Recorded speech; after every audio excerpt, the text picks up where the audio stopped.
Assalamualaikum semuanya. Peristiwa G30S yang terjadi pada tahun 1965 tak hanya berbuntut pada pembantaian terhadap orang-orang yang dianggap antek PKI di Pulau Jawa, tapi yang tak kalah mengerikan ternyata juga terjadi di Kalimantan. Pada akhir 1967 hingga beberapa bulan setelahnya menjadi masa-masa mencekam bagi warga keturunan Tionghoa di Kalimantan bagian utara dan barat. Terjadi pengusiran dan pembantaian massal. Ribuan orang Tionghoa tewas dan puluhan ribu lainnya terpaksa mengungsi, dan tak sedikit yang mengungsi pun meregang nyawa. Jauh sebelum peristiwa kelam itu, warga Dayak dan kaum Tionghoa hidup damai dan berdampingan. Bahkan, kedua etnis berbeda tersebut sudah menjalin ikatan persaudaraan yang sangat kuat. Namun, semua itu berubah. Hubungan harmonis antara warga Dayak dan Tionghoa itu sirna setelah terjadinya gerakan 30 September 1965. Citra Presiden Soekarno merosot karena dianggap membela Partai Komunis Indonesia atau PKI. Di sisi lain, pengaruh Soeharto kian menguat dan menyerukan pembersihan total terhadap mereka yang dituding terlibat dalam gerakan tersebut. Gelombang politisasi yang memanas di tingkat nasional akhirnya sampai juga ke Kalimantan bagian utara atau yang dulu masih termasuk wilayah Kalimantan Barat. Keharmonisan kedua etnis akhirnya berubah menjadi peristiwa kelam dalam sejarah Indonesia, dan peristiwa tersebut dinamakan sebagai tragedi pembantaian Mangkok Merah. Selamat datang di Arindo Star.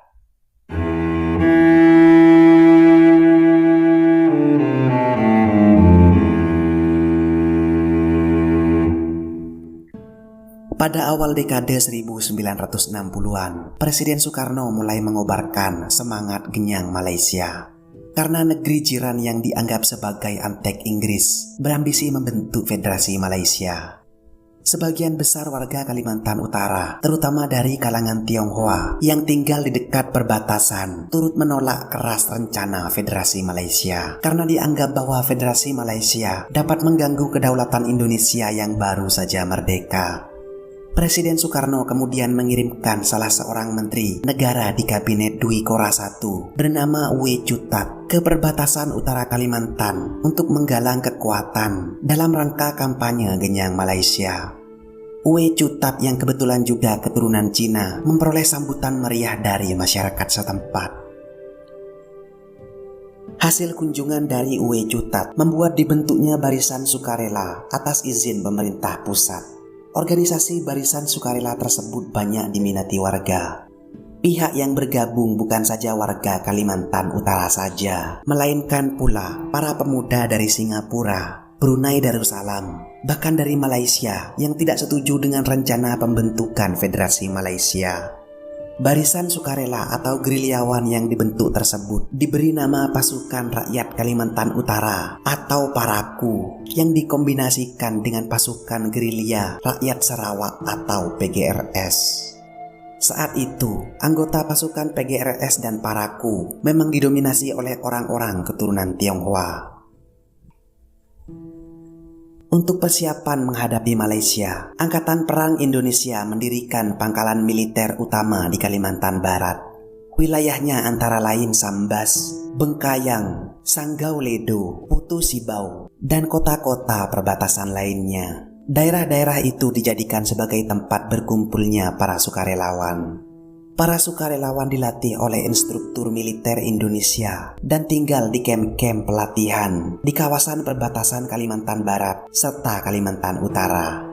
PGRS dan Paraku tampaknya memang dipersiapkan khusus untuk berperang melawan Federasi Malaysia.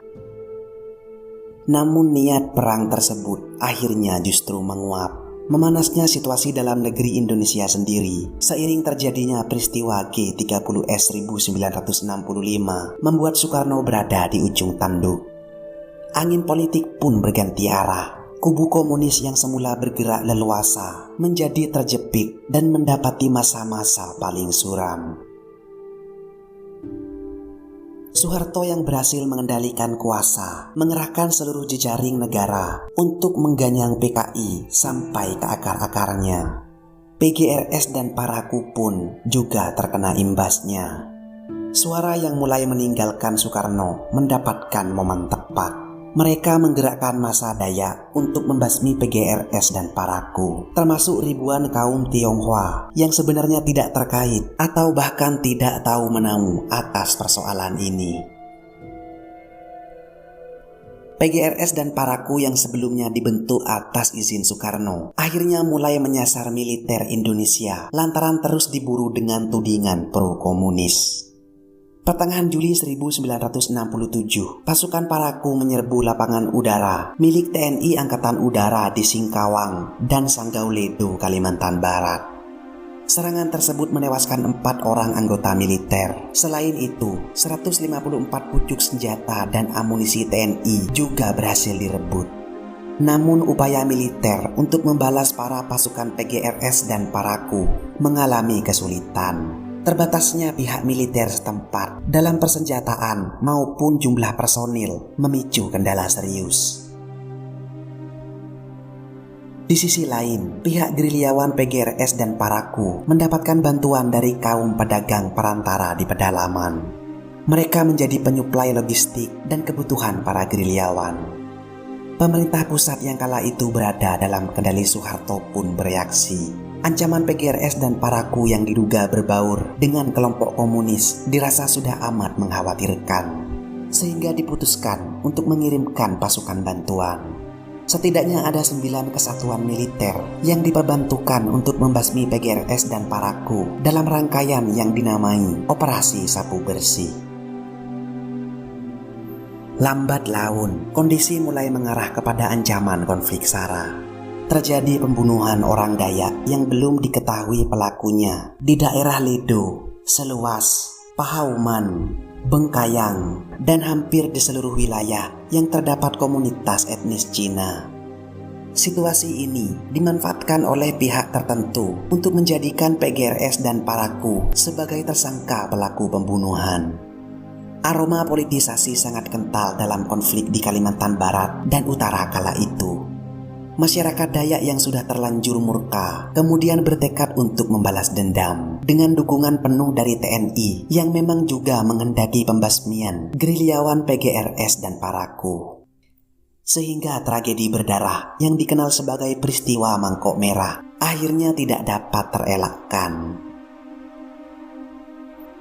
Pasukan militer meminta dukungan dari mantan gubernur Kalimantan Barat sekaligus tokoh yang sangat disegani oleh masyarakat Dayak, yaitu Johannes Chrysostomus Ovang Urai. Setelah sepakat, mantan gubernur tersebut menghimbau agar orang-orang Dayak ikut berpartisipasi bersama pasukan tentara untuk menumpas PGRS dan Paraku. Saat itu terjadi propaganda dengan menyebarkan isu bahwa orang-orang komunis tidak menyukai sistem adat Dayak. Para panglima dari kalangan orang Dayak direkrut dengan dalih bahwa PGRS dan Paraku akan menguasai Kalimantan Barat. Disebutkan pula bahwa warga pemuka Dayak diprovokasi dan ditanamkan pengertian bahwa PGRS dan Paraku adalah komunis yang tidak beragama dan orang Dayak tidak bisa hidup bersama-sama dengan komunis. PGRS dan Paraku disebut sebagai Cina Sarawak yang ingin memecah belah keamanan wilayah Indonesia. Melalui siaran radio Republik Indonesia atau RRI pada 21 September 1967, Johannes Chrysostomus Ovang Urai mengultimatum kepada warga Cina untuk meninggalkan wilayahnya dan pindah ke kota kecamatan terdekat. Pada 11 Oktober 1967, diumumkan kepada seluruh kepala kampung agar menghadiri pertemuan besar dan bersiap-siap melakukan apa yang disebutnya sebagai gerakan demonstrasi. Namun belum diketahui apakah imbauan tersebut benar-benar datang dari Urai atau bukan. Di luar persoalan intrik politik yang sangat mungkin terjadi kala itu, masyarakat Dayak di sana sudah terlanjur tersulut. Tradisi Mangkok Merah yang merupakan simbol dimulainya perang dalam tradisi Dayak pun disiapkan. Panglima suku mengeluarkan mangkok merah yang berisi arang, daun juang, bulu ayam, dan darah babi untuk diedarkan dari kampung ke kampung secara cepat. Mangkok merah digunakan sebagai sarana untuk memanggil orang-orang Dayak. Itu adalah simbol komunikasi yang digunakan saat terjadi masa darurat. Ketika seseorang membawanya dari satu suku ke suku lain, itu berarti datang dan bantu kami. Terjadi perburuan warga Tionghoa di Kalimantan bagian barat dan utara. Pasukan Dayak menyisir satu demi satu wilayah pemukiman warga Tionghoa. Pada akhir Oktober 1967, gerakan Mangkok Merah berubah menjadi sentimen rasial dengan mengidentikan etnis Tionghoa sebagai anggota PGRS dan Paraku. Masyarakat dari etnis Tionghoa tanpa pandang bulu menjadi korban dari gerakan demonstrasi. Aparat pun kewalahan membendung gerakan yang sudah meluas ini. Pada 14 November 1967, bergabung sejumlah sub-sub suku Dayak lainnya dari pedalaman. Aksi kekerasan pun semakin besar.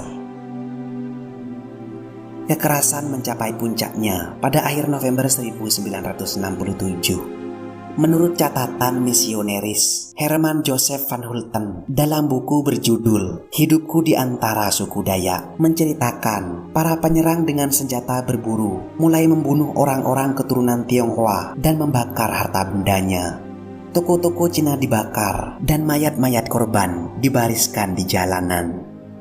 Peristiwa Mangkok Merah diperkirakan secara langsung menewaskan 2.000 sampai 3.000 orang. Namun dampak secara tidak langsung diperkirakan lebih besar lagi. Dampak secara tidak langsung itu adalah terjadinya gelombang warga Cina yang mengungsi. Awalnya, para pria berniat tetap tinggal, tapi pada akhirnya mereka terpaksa ikut mengungsi. Sementara kaum perempuan dan anak-anak melarikan diri atau bersembunyi dari penyerangan di berbagai tempat. Diperkirakan antara 50.000 sampai 80.000 orang Tionghoa bergerak menuju pesisir Kalimantan Barat, yakni ke Pontianak dan Singkawang. Lebih dari 5.000 orang pengungsi tewas karena masalah kesehatan, kebersihan, dan kekurangan pangan, baik dalam perjalanan maupun meninggal dunia di tempat pengungsian. Belum lagi yang mengalami trauma hingga kini. Setelah puluhan tahun berlalu, pelanggaran hak asasi manusia di Kalimantan bagian barat dan utara yang tergolong amat berat itu belum terungkap sepenuhnya. Dan peristiwa Mangkok Merah pada tahun 1967 menambah daftar panjang tragedi kemanusiaan bernuansa politis dan SARA yang pernah terjadi di Indonesia.